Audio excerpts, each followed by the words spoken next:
The Soviet Union sustained unfathomable losses during the Second World War, and although initially reluctant, by 1943 the military command allowed women to form their own units. Tens of thousands of women enlisted to fight off the Wehrmacht that had caused so much death and destruction since their invasion. Among these women was 20-year-old Roza Shanina. Just 2 weeks after she first saw combat, she already received a recommendation for the Soviet Order of Glory, awarded for valour and bravery. And what is more, this 20-year-old girl kept a diary, a practice strictly forbidden by the Soviet High Command. She would go on to kill 59 German soldiers, making her one of the greatest Soviet snipers and launching her to celebrity status behind the front lines. That is, before meeting her grim end. Roza's story is one of incredible bravery, hardship and perseverance of a young woman trying to maintain her place among the harsh Soviet front lines, where friend and foe were sometimes impossible to distinguish due to her fellow soldiers' behavior. Roza was born on April 3, 1924 in Edma, a tiny village several hundred kilometers to the northeast of St. Petersburg in the Soviet Union. Together with her 4 brothers, she was raised by her parents, a milkmaid Anna and a logger and World War I veteran Yegor.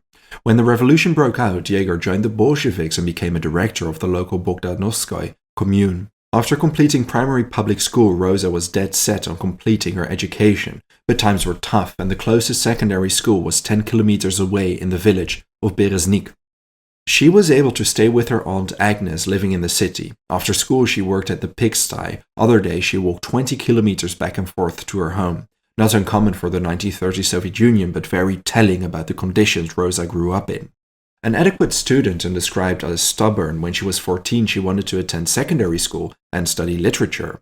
Her parents forbade her to continue her schooling. In protest she ran away from home, walked over 50 hours through the taiga forest to the nearby railway station. From there she traveled to the northern port city Arkhangelsk, where her brother Fyodor resided. Not too soon after, the local secondary school admitted her. Obtaining a sleeping place in the school's dormitory and a modest stipend, she continued her studies. But in June 1941, when she was 17 years old, the Nazis invaded the Soviet Union. Because the initial stages of the war went horribly for the Soviet Union, and the invasion unleashed the total war, with every aspect of public life mobilized to contribute to the war effort.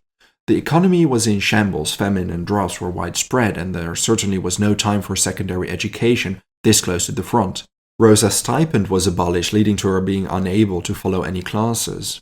The war front gradually came closer to Arkhangelsk. The port city was one of the main ports used as a logistical base for Allied Arctic convoys to ship aid to the Soviet Union.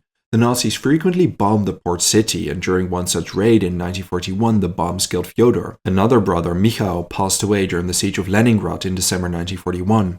To cover her expenses, Roza worked at a kindergarten, using her meager income to take classes whenever she was able to. In 1942, Roza managed to graduate her secondary school with honors. Having lost her brothers and seeing the absolute horrors the war brought to the Russian people, she requested any military officer she came by if she could serve, but every time they refused her, as women were not yet eligible to serve. Although initially women couldn't serve in the Red Army, due to the shortage of men and enormous casualties, by March 1943 the military command agreed to women enlisting. She first enrolled in the Vsevolozh basic military training before joining the Central Female Sniper Academy. In April 1944, at the age of 20, she graduated with honors. Her superiors acknowledged her as an incredibly skilled marksman, and thanks to her surprisingly detailed tactical analysis and situational awareness, the Academy requested her to remain at the military base to continue teaching new recruits. Instead, Roza insisted she wanted to fight. Begrudgingly, her superiors named her commander of a small women's sniper platoon, part of the 184th Rifle Division. The platoon traveled to the Belarusian front to repel the retreating Germans. The reason why we know quite a bit about Roza, even though the war was incredibly chaotic, was because she kept a diary detailing her acts from October 1944 onwards. The Soviet military command strictly forbade the keeping of diaries, and Roza's is just one of very few uncovered to the public. She also wrote letters to the editor of the Fifth Army newspaper, Pyotr Molchanov. He kept her diaries and letters for 2 decades. In 1965 he published them, leading to Roza earning national and international recognition for her exceptional life and contribution to the war. At any rate, when Roza first saw combat in April 1944, the Red Army had pushed the Germans back to more or less the western Ukrainian border. In June that year, the Red Army launched the Bagration Offensive. This campaign shattered the German front line, and by December that year, the Germans attempted to tactically retreat through East Prussia and current-day Poland. But Roza didn't encounter the action she expected. The military command ordered women units to remain in the rear so they barely saw combat. Roza pleaded with her commander multiple times, although all her pleas fell to deaf ears. In a letter to Pyotr, she describes how she went AWOL because she got bored waiting to see action. I recently went absent without official leave. Carelessly left the rear for a company at the front. They didn't look for me. Good people have said that leaving from the rear to go to the front is not a crime. And I know that our training company will not go on the offensive and will stay behind. I also need to be at the front to see with my own eyes what it is, a real war. And then to look for the lead battalion. All around the forest and swamps staggered Germans. It was a dangerous walk. I went to the battalion, which was directed to the front, and on the same day fought in the battle. Beside me, people were dying. I fired, and successfully, and afterwards captured 3. These fascists are strong. I'm happy I went absent without official leave. Although they reprimanded me, I even got a punishment from the Komsomol, put on watch. As time progressed, Roza became quite the adept sniper, often having run-ins with her superiors because she went AWOL or simply did what she wanted, disregarding military protocol. Still, there was no denying this girl was an incredible shot, racking up 24 confirmed kills in the first few weeks at the front. In May 1944, only 2 weeks after she first saw combat, Roza became the first woman to receive the Soviet Order of Glory for her brave conduct, nearby the village of Kozyegori. Both friend and foe knew her for her ability for double hits, shooting 2 enemy combatants in rapid succession. The Soviet press too began taking note of Roza's skilled marksmanship. Newspapers and pamphlets show she was quite the propaganda tool to motivate the Soviet citizens and soldiers. It is why nowadays so many photographs of her exist. One of her diary entries from November 1944 show even the kindergarten she worked at had heard of her achievements. I received a letter from the preschools in Moscow and Arkhangelsk. They were all proud of my achievements. Yes, my portrait was in the Humor magazine on November the 7th, but I was too overrated. I do only what is required of every Soviet soldier and everyone. I'm famous everywhere. It's a lot. Together with other women in her platoon Roza considered her girlfriends, she became a well-known name in the Soviet Union. She also wrote about other members of her platoon.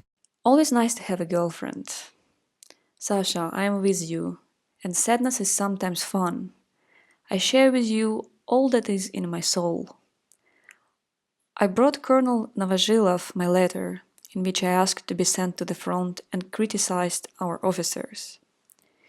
Day before yesterday, buried girlfriend in arms, Sasha Korenyeva. 2 more of our girlfriends were wounded, Lazarenko Valia and Shmeleva Zina. Maybe you remember them. In October 1944, a Moscow pamphlet noted the Red Army girl shot 5 Germans in one day. By this time, Roza became a minor celebrity, the unseen terror of East Prussia. The military command recommended her for the Medal for Courage thanks to her actions during a German counterattack in late October. The official pamphlet recommending her literally notes she has killed 59 Fritz, meaning German soldiers.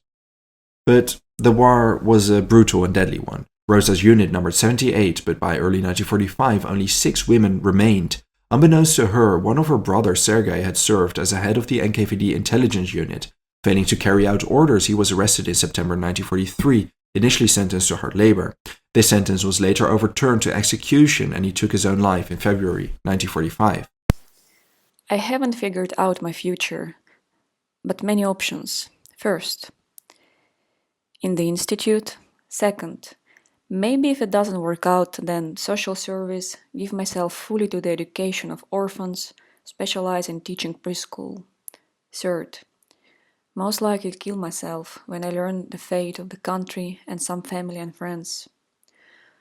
For the second, I still need to learn a few things, become qualified. I haven't really thought much about it, so far off.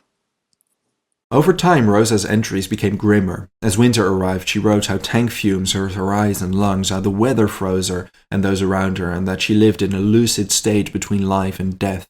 She detailed the assault she faced from other soldiers, and how one time a superior grabbed her as if she was in a brothel. Another time, the son of a Soviet colonel drunkenly tried to assault her.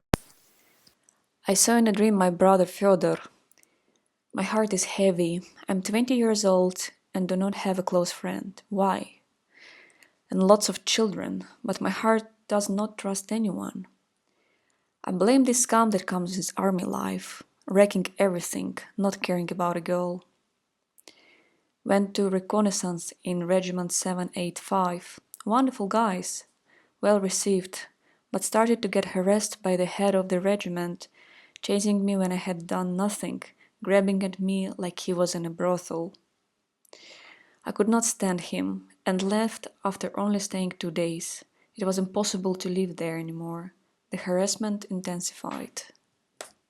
She wrote about the war, her loneliness, heartbreak, and her hope for the future. Although she occasionally found love, the war often tore them away from her. I remember Misha Panarin. What a good guy. Killed. He loved me, I know, and I him. Senior sergeant. 2 years in the institute, educated, polite, humble, decent, nice guy. I felt very sorry for him. On January 14, Roza finally managed to be assigned to frontline duty. Her last diary entry is from January 24, just 3 days before she was killed.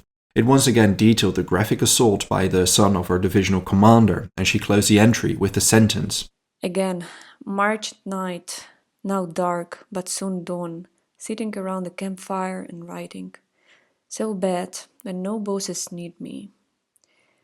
Good that nobody is giving orders, but still bad. No orders, what to do? I can't seem to find contentment in my heart. I don't need anyone. After merely 10 months at the front, Roza, just 20 years old, was killed. On January 27, she met her lonely and grim end. A grenade landed nearby her and blew her up. Reports say 2 Red Army soldiers found her on top of the artillery commander. In a final act of heroism, she threw herself on him to save him from the blast, which tore open her entire upper body. Roza became the first female military sniper to receive the Order of Glory. In total, she achieved 59 confirmed kills, making her one of the deadliest Soviet snipers of the Second World War. The Soviets buried her in eastern Prussia with full military honors. Her grave lies at the base of a pear tree on the bank of the Lena River. 3 of her brothers died in the war as well, not to mention the countless women fighting with her in the all-women sniper units. Thanks to her diary entries and later published letters to Pyotr, we know a lot about Roza, her personality, and the grim realities of the war for women at the Soviet front. Thank you for watching this video. If there's a topic or event you would like to know more about, let me know your thoughts in a comment. I would also really like to thank all my patrons and channel members for their generous support. If you enjoy House of History and want to support my work, consider checking me out on Patreon or becoming a channel member. For just $1 a month, you will already gain access to the exclusive Patreon series. Don't forget to subscribe. See you next time.